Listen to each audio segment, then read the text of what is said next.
नमस्कार दोस्तों, राधे राधे, जय श्री कृष्णा। दोस्तों कमेंट बॉक्स में जय श्री कृष्णा अवश्य लिखें।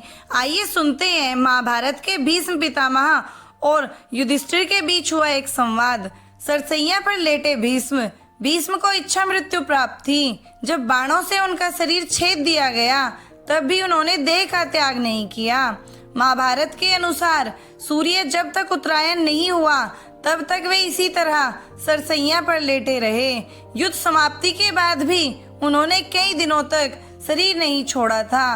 प्रतिदिन उनसे बचे हुए योद्धा कृष्ण और पांडव आदि प्रवचन सुनने आते थे। एक दिन युद्धोपरांत भीष्म के मृत्यु वरण से पूर्व पांडव उनका आशीर्वाद लेने गए। बातचीत में युधिष्ठिर ने पूछा, पितामह, पुरुष और स्त्री में किसे अधिक यौन सुख प्राप्त होता है? संतान द्वारा माता और पिता कहे जाने से माता और पिता में किसे अधिक कर्णप्रिय लगता है? भीष्म ने उत्तर दिया, राजा भंगासन के अतिरिक्त इन प्रश्नों का उत्तर कोई नहीं जानता। उनकी अनेक अनेक पत्नियां और संतानें थी। इंद्र के श्राप से वह स्त्री बन गया और उसने एक पुरुष से शादी कर संतानों को भी जन्म दिया।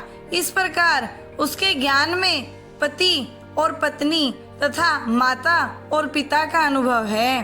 वही तुम्हारे प्रश्नों का उत्तर देने में सक्षम है। जीवन में अधिक आनंद किसे मिलता है, पुरुष या महिला को? और इस प्रश्न का उत्तर राजा भंगासुना और इंद्र की कहानी में दिया गया है। यह कहानी एक महिला होने के ज्ञान को समझाती है और एक माँ के रूप में एक पुरुष की तुलना में अधिक आनंददायक है। द्वापर युग के समय एक राजा था जो महान चरित्र और उत्तम कौशल वाला था और उसकी पत्नियां भी थी। उसका नाम भंगासुना था। वह अपनी दयालुता और निष्पक्ष व्यवहार के लिए जाने जाते थे, लेकिन राजा निसंतान था जो कि उसके लिए एक बोझ था। राजा भंगासुना ने एक बड़ा अग्निस्तुति यज्ञ अग्नि के देवता अग्नि की स्तुति करने का अनुष्ठान किया, लेकिन अनजाने में यज्ञ में एक गलती हो गई और उन्होंने दिव्य प्राणियों के राजा इंद्र के बलिदान को अनदेखा कर दिया और उन्हें मुख्य गणमान्य व्यक्ति नहीं बनाया गया। यह जानने के बाद इंद्र ने राजा को स्त्री बनने का श्राप दे दिया।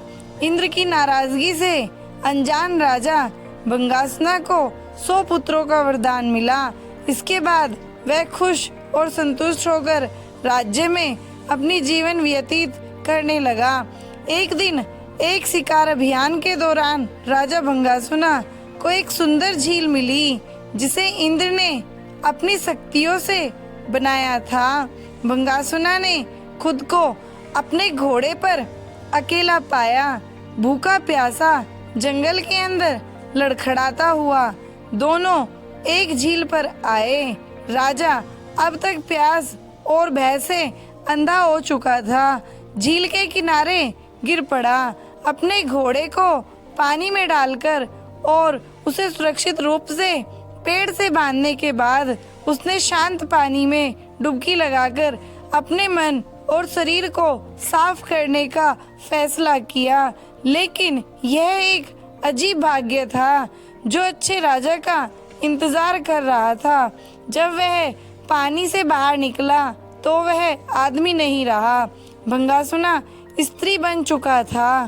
काम के संबंध में स्वयं को इस प्रकार परिवर्तित होते देख राजा लज्जा से अत्यधिक क्रोधित हो गया।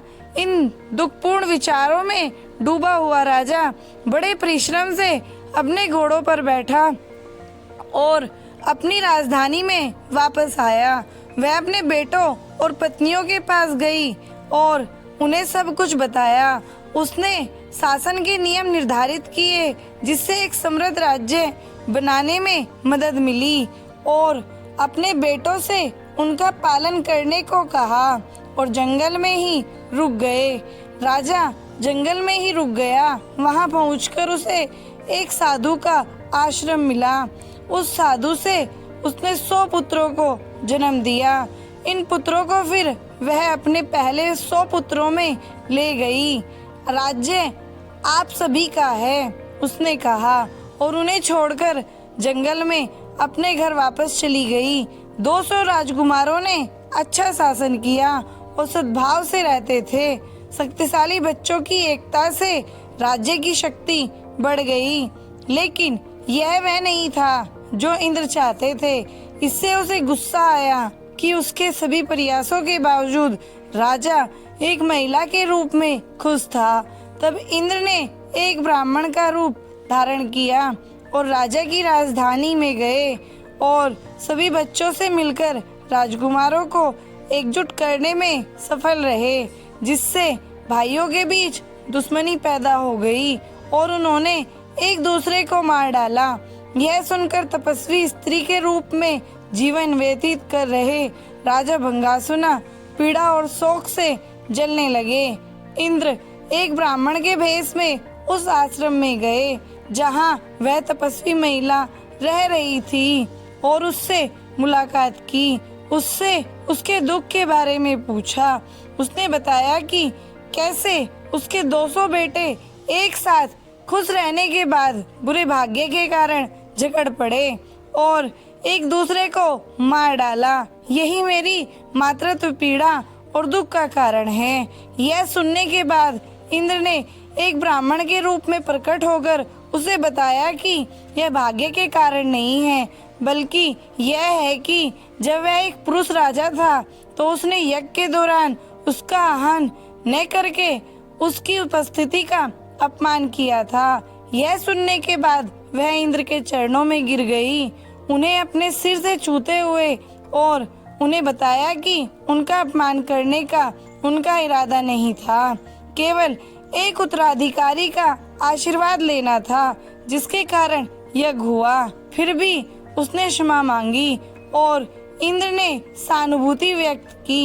इंद्र या तो राजा के पिता के रूप में प्राप्त पुत्रों या माता के रूप में प्राप्त पुत्रों को पुनर्जीवित करने के लिए सहमत हुए।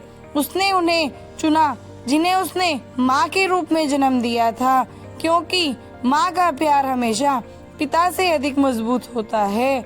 और फिर इंद्र ने एक पुरुष राजा के रूप में उसकी पहचान वापस करने की पेशकश की, लेकिन इंद्र को आश्चर्य हुआ जब उसने इनकार कर दिया और जीवन भर स्त्री बने रहने की इच्छा जताई।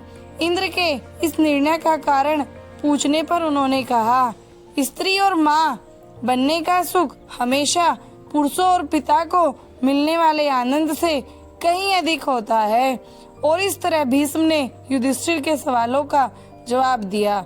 धन्यवाद दोस्तों। अगर आपको मेरी कहानी अच्छी लगी हो तो प्लीज़ मेरे चैनल को लाइक करें, सब्सक्राइब करें, शेयर करें और कमेंट करें।